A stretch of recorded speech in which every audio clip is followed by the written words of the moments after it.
Tribu Televisión está en comunicación telefónica con Ricardo Forster, un asesor presidencial, doctor en filosofía, uno de los intelectuales más prestigiosos, y eso también me cabe opinión personal, que tenemos en la Argentina. Ricardo, el gusto de poder dialogar con vos a través de Skype, la única posibilidad que tenemos por el momento. Así es, para mí también un placer. Bueno, te agradecemos el tiempo para que nos ayudes un poco a reflexionar, ¿no? Estamos atravesando una situación durísima a nivel mundial que nos pone a prueba en muchos sentidos. ¿Cómo podrías analizar o qué reflexión te cabe de este nuevo estado social que estamos teniendo? Es obvio, ya es cosa de sentido común, que algo único, original, un impacto inmenso, nos ha ocurrido tanto a nivel local como a nivel global. Desde que comenzó en Wuhan, en China, a una velocidad impresionante, algo que nunca hubiéramos imaginado. La economía del mundo está paralizada, los países, cada uno está tratando de encontrar su propia fórmula para impedir que el virus haga un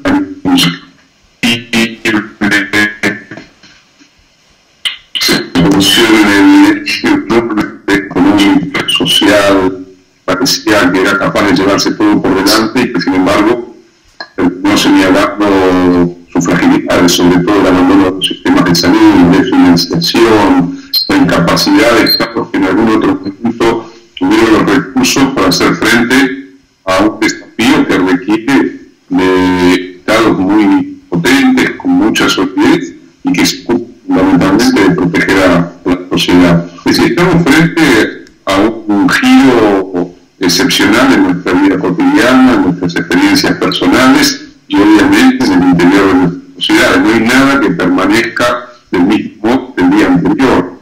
La vida de cada uno, el trabajo, la sociabilidad, los vínculos que se establecen en el espacio público que prácticamente han quedado clausurados, imágenes que nos hubieran resultado insólitas tiempo atrás, hubiéramos pensado que eran guiones de clase Z, alguna mala película de Hollywood, hoy son moneda corriente. Por ejemplo, que el barril del petróleo en un determinado momento, para poder venderlo había que pagar $38.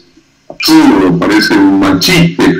Ver decenas de cientos de barcos petroleros con sus bodegas llenas de combustible que no pueden descargar en ningún puerto.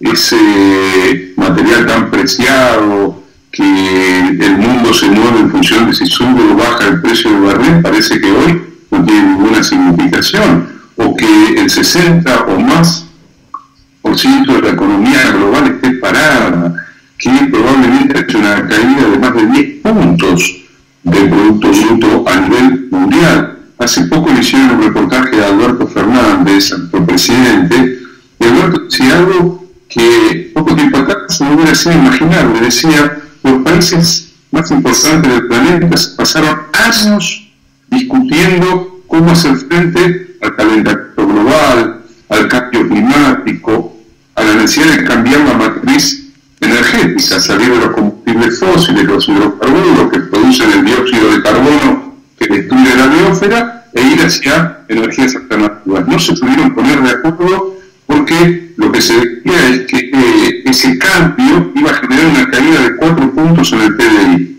Y Alberto dice, paradójicamente, esta pandemia nos va a llevar a una caída de más del 10%. Eso significa que el mundo del día después tendrá que asumir una cantidad de desafíos si es que no quiere seguir bajo la misma huella que nos lleva al precipicio, porque esto después será materia de conversación. Si el virus es producto de una casualidad, si el modo como se expandió, el lugar donde se generó, lo que le pasa a las sociedades, por qué los estados no estaban en condiciones de atender a una pandemia de esta naturaleza que había tenido avisos. No es que no había habido avisos. Acordarte de la gripe aviar, la porcina, la H1N1, el ébola, estaba lleno de avisos, pero sin embargo seguimos actuando como si nada iba a pasar. Bueno, hoy estamos en medio de una combinación que los economistas llaman la aparición de un cisne negro, pero que ahora aparecieron 2 cisnes negros. Es cuando algún acontecimiento inesperado rompe la calma, digamos, la economía de la sociedad. Uno es el virus, sin ninguna duda. El otro es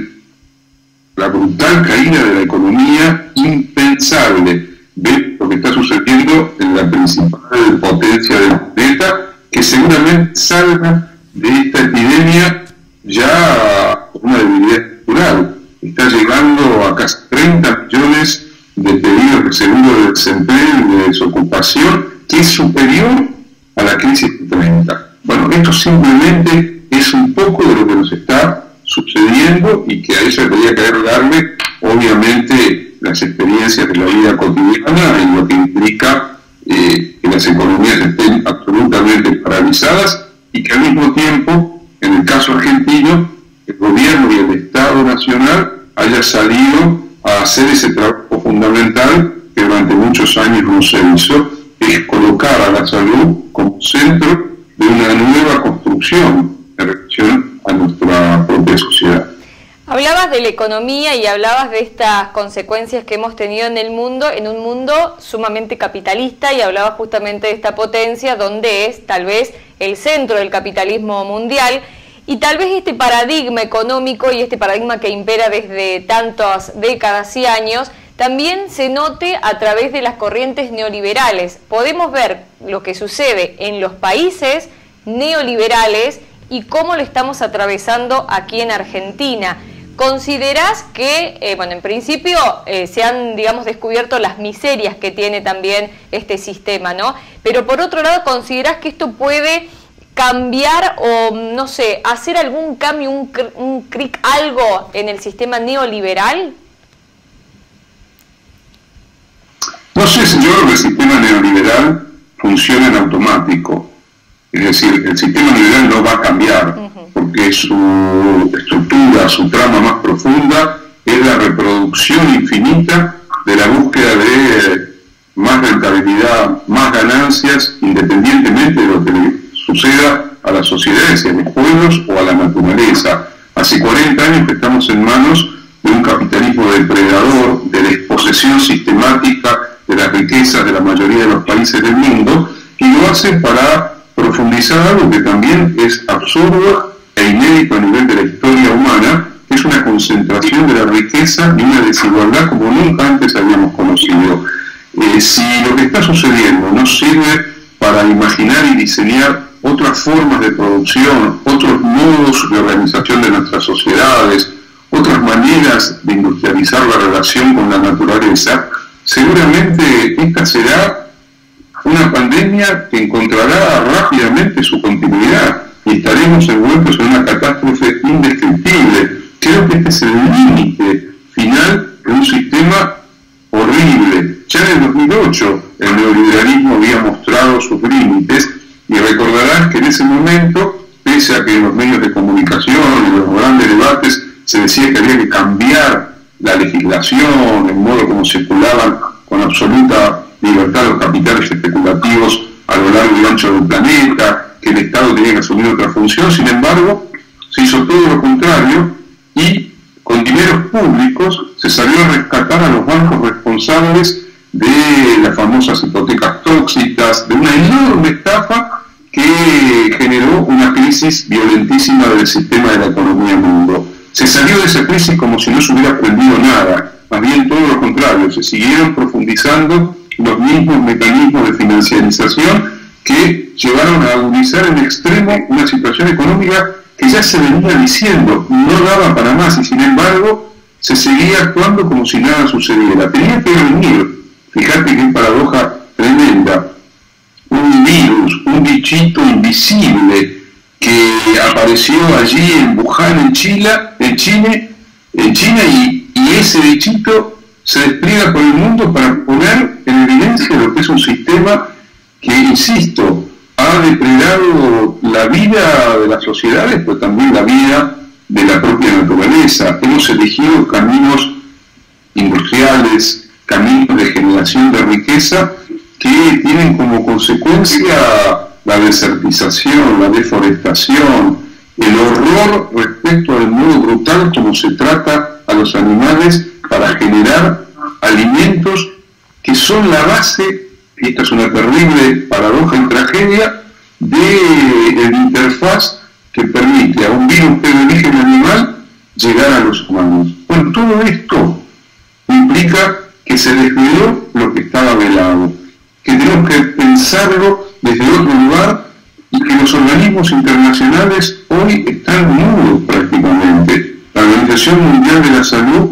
ha mostrado su incapacidad, sus viejas complicidades con las grandes farmacéuticas del planeta, no ha estado a la altura, las Naciones Unidas están como desaparecidas en acción, cada país se repliega sobre sí mismo, la Comunidad Europea cayó en 1000 pedazos, el norte más rico, Alemania sobre todo, hace su camino, y los países del sur, del Mediterráneo, los países latinos, cada uno está tratando de ver cómo logra resolver la situación difícil por la que está atravesando Italia, España. No sabemos nada, antes estaba en los medios qué está pasando con los refugiados, esos cientos de miles de refugiados que estaban ahí en Grecia, entre Grecia y Turquía, ya nadie habla de ellos, o las decenas de miles de subsaharianos que venían del África en embarcaciones absolutamente precarias para tratar de llegar a Europa. Todo eso es como si no existiese más, y nos enfrentamos, sin embargo, a un momento muy crudo del sistema. Es como si la realidad hubiera dejado paso a lo que el psicoanálisis define como lo real, lo horroroso que está por debajo y que no solemos ver. Y lo horroroso es esto, lo horroroso es una pandemia que se expande mundialmente, lo horroroso es un sistema económico que se ha desplegado bajo la lógica de la desigualdad y la concentración exponencial de la riqueza, que ha empobrecido a los países periféricos, que ha hecho del endeudamiento su principal instrumento. Hoy el mundo está endeudado, seguramente, y este es otro tema importante, la deuda será materia de profundo debate, como lo está haciendo a nivel internacional, y es inconcebible, exigible, sobre todo a los países más pobres, que paguen una deuda infame, generada por el propio dispositivo financiero especulativo para llenar de dinero a unos pocos. Bueno, todo esto es parte de una situación, insisto, excepcional, impensada, que nos tiene a todos tratando de descifrar, tratando de hacer más que las respuestas, tratando de hacer las preguntas que nos permitan entender mejor lo que está pasando, porque nadie puede hoy decir que es dueño de la fórmula que explique lo que está pasando a nivel global, así como la ciencia está mostrando también sus propias debilidades, porque es lógico, no puede resolver de la noche a la mañana algo tan complejo como es una vacuna, pero también muestra que mitologizar a la ciencia es un error.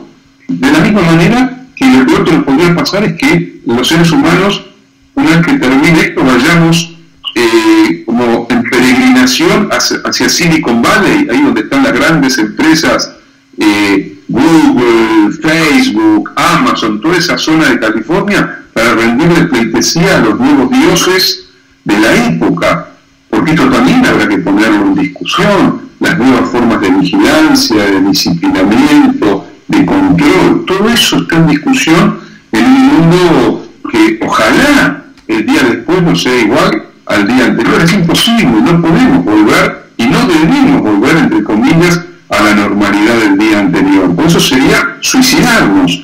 Tenemos que usar todo el ingenio como sociedades, como países, sabiendo que es muy difícil porque hay una cantidad de dirigentes hoy en el planeta que literalmente han enloquecido o tienen una visión patológica de la vida y de la política y están llevando a sus sociedades a una situación extremadamente grave. Pero bueno, veremos cómo sigue esta historia. Te quería preguntar justamente si tenías, digamos, no sé si la palabra es esperanza, pero que esto cambie realmente, porque sin ir más lejos, en toda esta lucha que estamos dando entre todos ante esta pandemia, estos sectores que siguen pensando en la economía no abandonan la lucha. Sin ir más lejos, en nuestro país se planteó desde un momento el tema de la salud o la economía, y todo el tiempo están arengando con eso, cuando sabemos en lo personal que en cualquier familia, si hay algún problema de salud, se privilegia la salud y el dinero, la economía está detrás.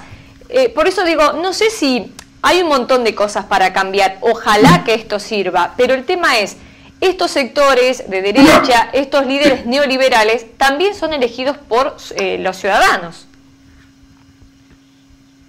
Sí, claro.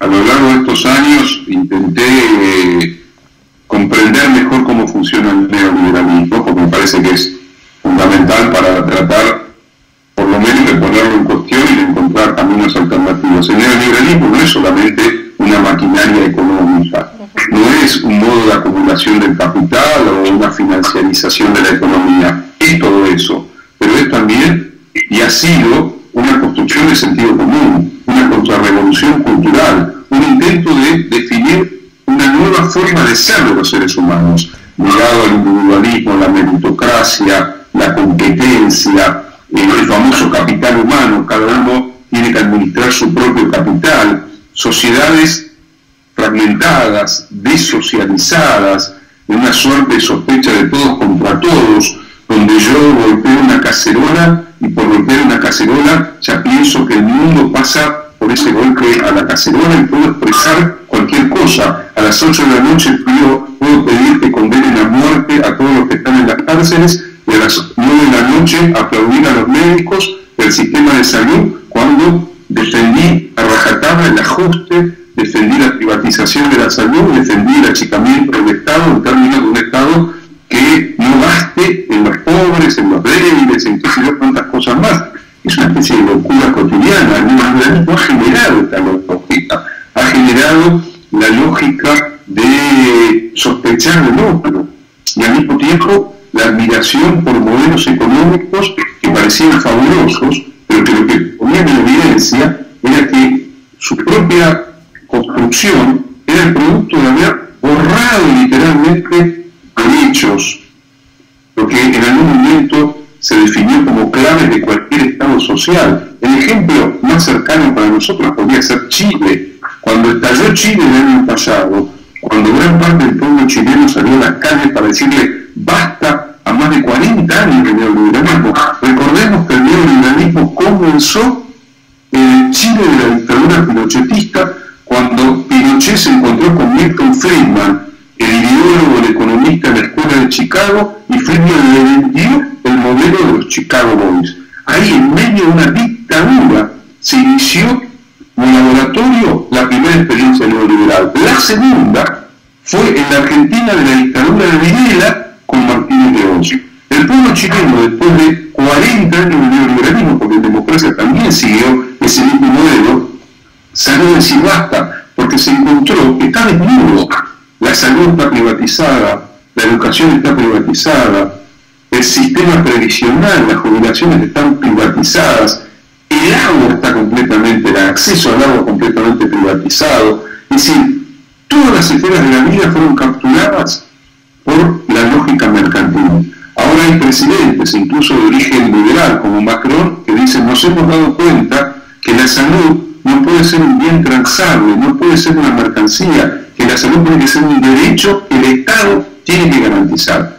Claro, si efectivamente salimos de esta pandemia poniendo a la salud en el centro de la reconstrucción del Estado, eso será una herida de muerte para el neoliberalismo, porque poner a la salud como centro implica no solamente derechos, sino que implica todo un cambio en el modo como el Estado se piensa a sí mismo, las sociedades se piensan a sí mismo, y la relación entre el Estado y lo privado, porque si las farmacéuticas, que son, ¿cómo llamarlas?, depredadoras seriales a nivel universal, porque son más poderosas que la industria armamentista, y están en el corazón de la destrucción del sistema de salud también. Si no se modifica la relación de los Estados con las farmacéuticas, con los sistemas privados de medicina, la verdad es que mucho no va a cambiar. La conciencia que se está tomando, y creo que la Argentina es un ejemplo muy interesante, que el Estado está haciendo dos cosas fundamentales. Primero, reconstruir rápidamente un sistema que fue depredado por 4 años de macrismo. Depredado, vaciado. No se le ponía un peso al sistema de salud.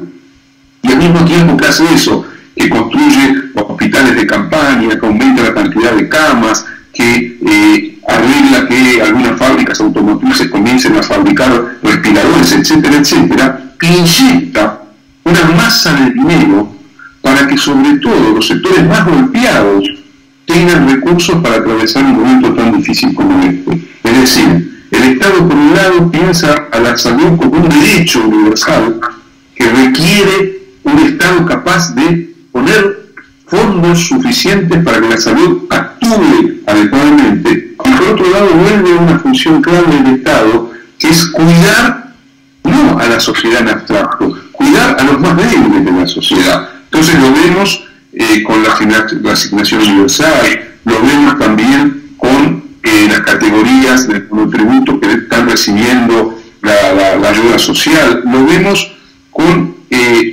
una decisión del presidente Fernández de poner los recursos del Estado al servicio de la protección social integral, sin tomar en cuenta lo que antes era una especie de ortodoxia intocable, que era el famoso déficit fiscal.